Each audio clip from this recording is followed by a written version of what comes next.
오늘 묵상할 말씀은 이사야서 9장 1절에서 7절 말씀입니다. 전에 고통받던 자들에게는 흑암이 없으리로다. 옛적에는 여호와께서 서불론 땅과 납달리 땅이 멸시를 당하게 하셨더니 후에는 해변길과 요단 저쪽 이방의 갈릴리를 영화롭게 하셨느니라. 흑암에 행하던 백성이 큰 빛을 보고 사망의 그늘진 땅에 거주하던 자에게 빛이 비치도다. 주께서 이 나라를昌盛하게 하시며 그 즐거움을 더하게 하셨으므로 추수하는 즐거움과 탈취물을 나눌 때의 즐거움 같이 그들이 주 앞에서 즐거워하오니 이는 그들이 무겁게 맨 멍에와 그들의 어깨 채찍과 그 압제자의 막대기를 주께서 꺾으시되 미디안의 날과 같이 하셨음이니이다. 어지러이 싸우는 군인들의 신과 피 묻은 그 도시 불의 습같이 살라지리니 이는 한 아기가 우리에게 낳고 한 아들을 우리에게 주신 바 되었는데 그의 어깨에는 정사를 메었고 그의 이름은 기묘자라 모사라 전능하신 하나님이라 영존하시는 아버지라 평강의 왕이라 할 것입니다. 그 정사와 평강의 더함이 무궁하며 또 왕자와 그의 나라에 군림하여 그 나라를 굳게 세우고 지금 이후로 영원히 정의와 공의로 그것을 보존하실 것이라. 만군의 여호와의 열심히 이를 이루시리라. 아멘. 오늘 묵상할 말씀은 이사야서 9장 1절과 7절 말씀인데 이번 주 내내 예수 그리스도의 나심을 말씀하고 묵상하고 있습니다. 25일 성탄절 될 때까지 예수님의 출생에 대한 관련 성경을 묵상하게 되는데 오늘은 두 번째 날로 이사야서 9장을 묵상합니다. 이사야서 9장은 여전히 유다 나라의 새로운 소식, 새하늘, 새로운 구세주 우리에게 오셔서 우리를 해방시켜 주시고 우리를 자유하게 해 주시는 그분이 오실 것이다 하는 말씀이 인데 그 중에서 오늘 6절 말씀은 메시아 합창 대연주에도 12번 파트 1 넘버 12번 합창 우리를 위해 나셨다 그 가사도 들어있는 유명한 말씀이 들어있기 때문에 오늘 함께 묵상하도록 하겠습니다. 이사야 9장은 유다 백성에게 예언한 말씀인데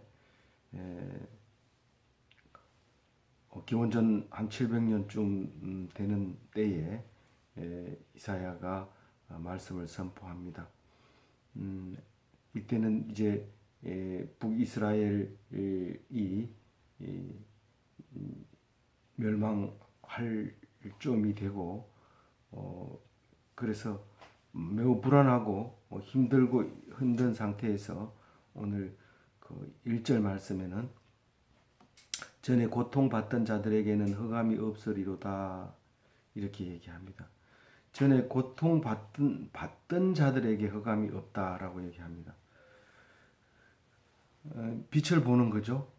지금 현재 고통을 받는 것이 아니라 받고 있는 자에게 앞으로 흑암이 있을 것이 아니라 과거에 고통받던 자들에게 흑암이 있을 것이라고 얘기를 합니다. 흑암이 없을 것이라고 얘기합니다. 그 흑암이 없어진다는 것은 밝은 빛을 본다는 건데 밝은 빛을 보기 위해서 지금 고통을 받아야 되느냐 그런 말은 아니죠. 고통 받던 자들인데 내가 의도적으로 고통을 받을 수도 없는 것이고 과거에 힘들게 살았던 사람에게 이 빛을 주는 겁니다. 고통받던 자들이 누구라고 얘기하느냐면 스불론 땅과 납달리 땅이라고 얘기를 하고 있습니다. 스불론과 납달리 땅은 예수 그리스도가 나실 갈릴리 나사렛을 얘기하고 있는 건데 그쪽은 이스라엘 12지파 중에서 가장 북쪽에 있고 그 사람들은 아람이 쳐들어올 때나 아수르가 쳐들어올 때는 가장 먼저 침범을 당하고 또 멸시를 당하고 고난을 당합니다. 그래서 서불론이 지금 고난을 당하고 있으면 이쪽 유다는 한참 바로 준비하면 되기 때문에 서불론이 이 당하는 것을 볼 수 있게 돼 있죠. 그래서 그쪽이 늘 힘들게 살게 되는데 이제 그 고통을 당한 뒤에는 후에는 해변길과 요단 저쪽 이방의 갈릴리를 영화롭게 하셨느니라 이렇게 말씀하십니다.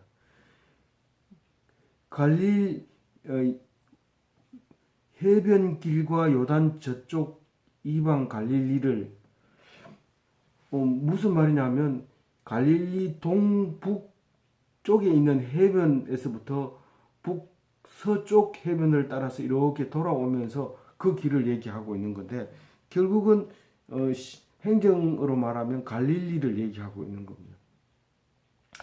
그 갈릴리가 영화롭게 된다. 갈릴리가 영화롭게 될 것이다. 우리는 그것을 예수 그리스도가 갈릴리 나사렛에서 날 것이다 라고 그렇게 읽을 수 있는 거죠.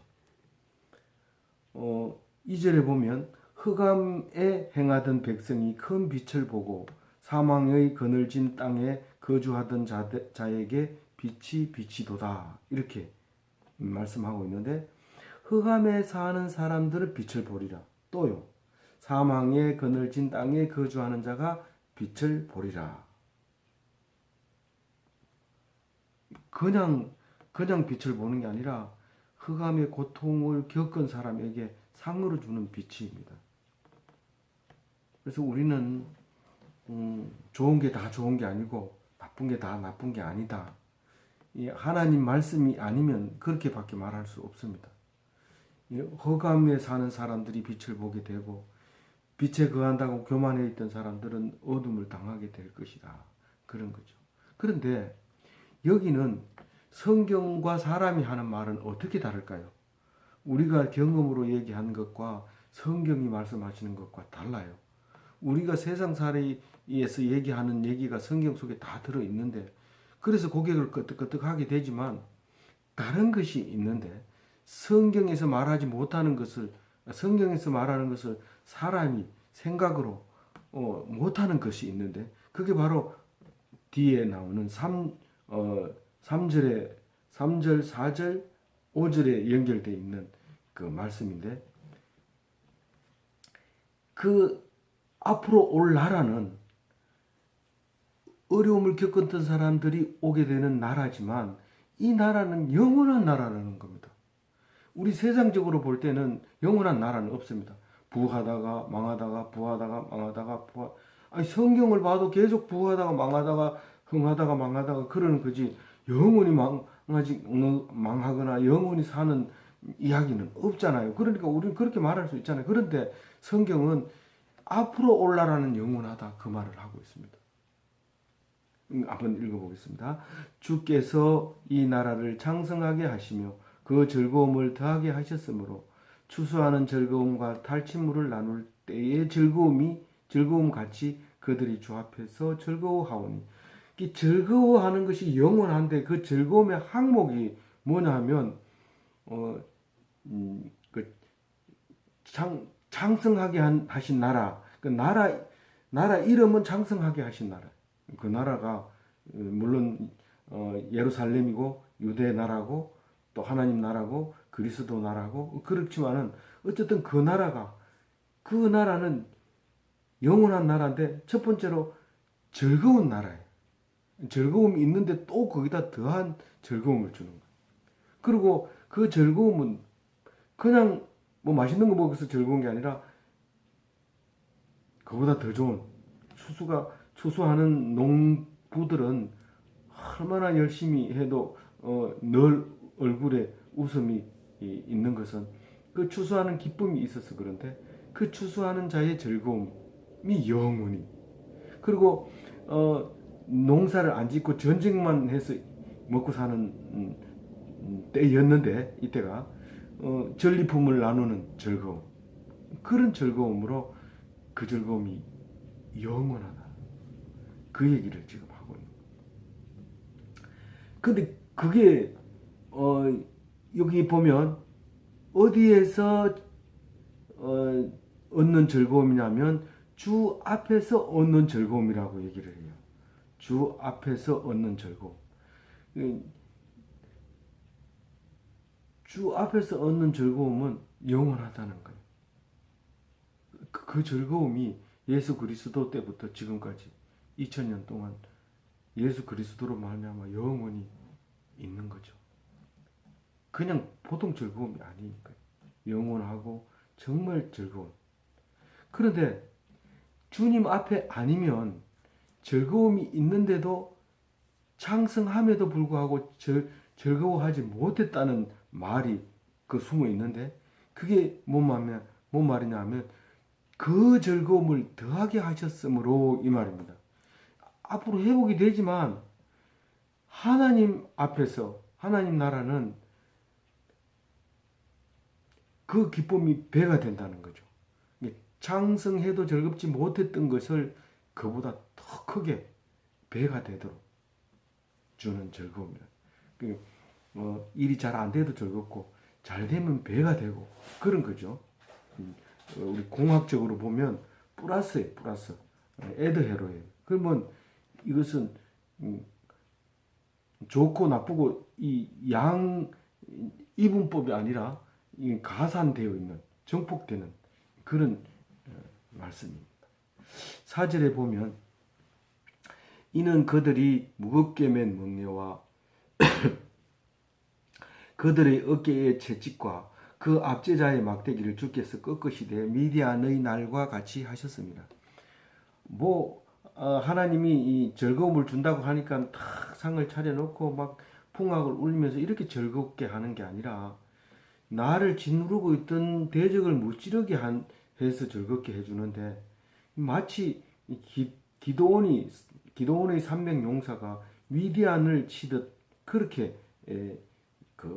이기게 해주는데 물론 이제 대적을 이긴다는 게 무거운 멍에가 대적이 와서 나를 무겁게 해주고 어깨에다가 어깨로 채찍을 치고 그 압제자의 그 막대기로 때리고 이렇게 하는 그 막대기를 꺾고 채찍을 꺾고 멍에를 꺾고 이런 얘기를 지금 대적을 무찌르는 방법 그렇게 얘기해 주는데 사실은 이게 그림으로 그리면 잘 안 그려지죠. 그러나 분명한 것은 우리가 무겁고 힘든 것은 대적이 아니라 오히려 사탄의 역사가 더 무겁죠.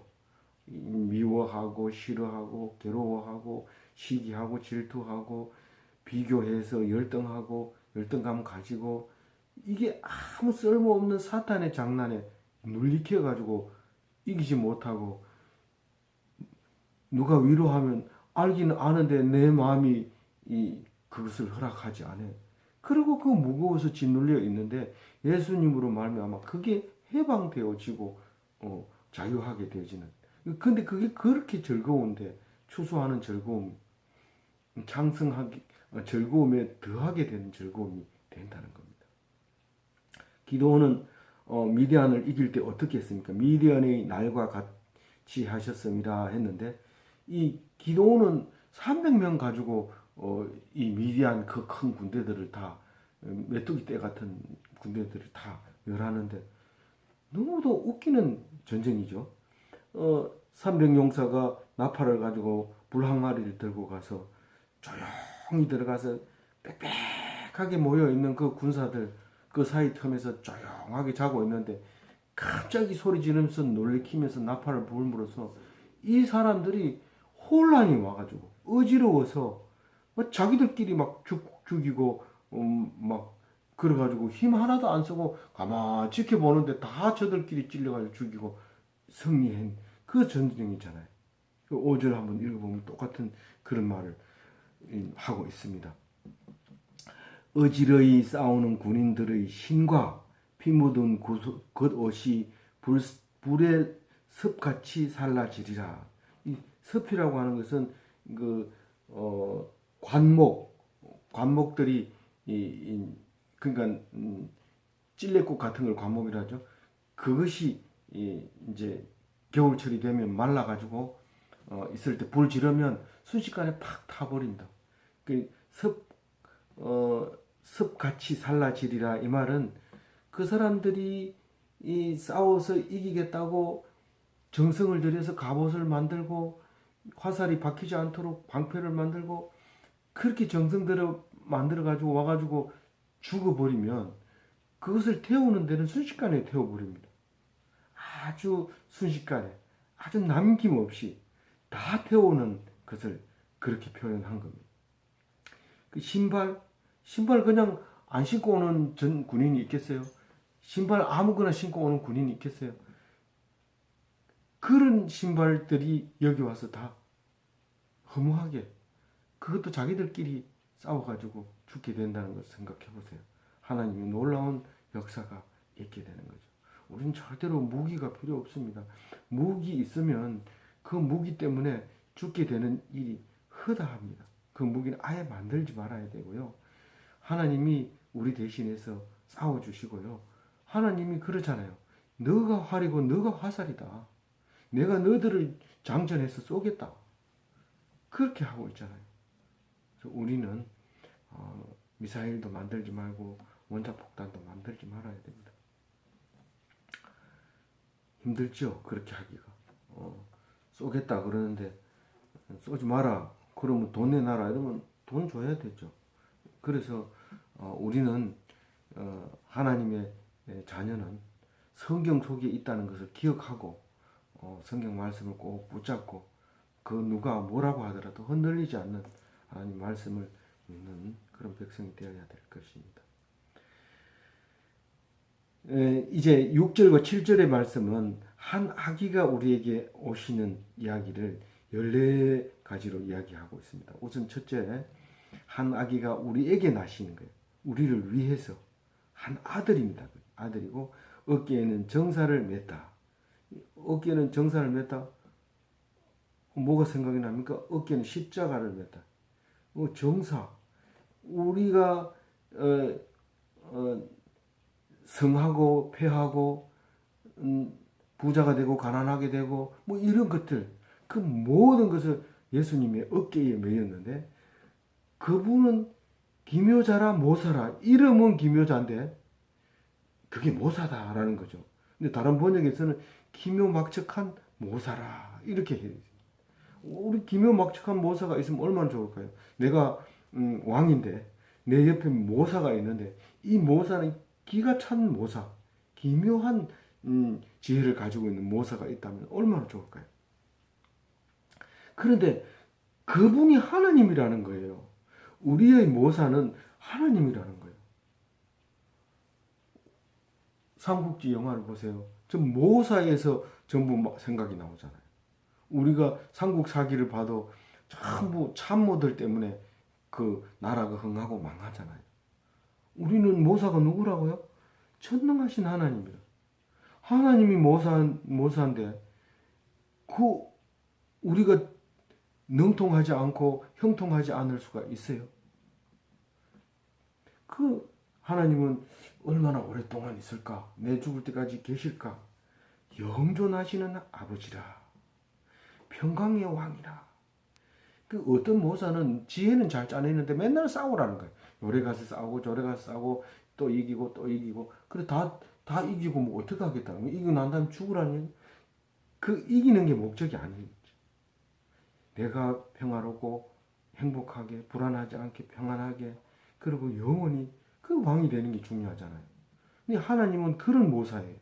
영존하시고 영원히 계시고 내 옆에 영원히 계시고 능력이 전능하시고 그리고 능력도 전능하고 영원히 계시지만 그 중에 더 중요한 것은 평강의 왕이라.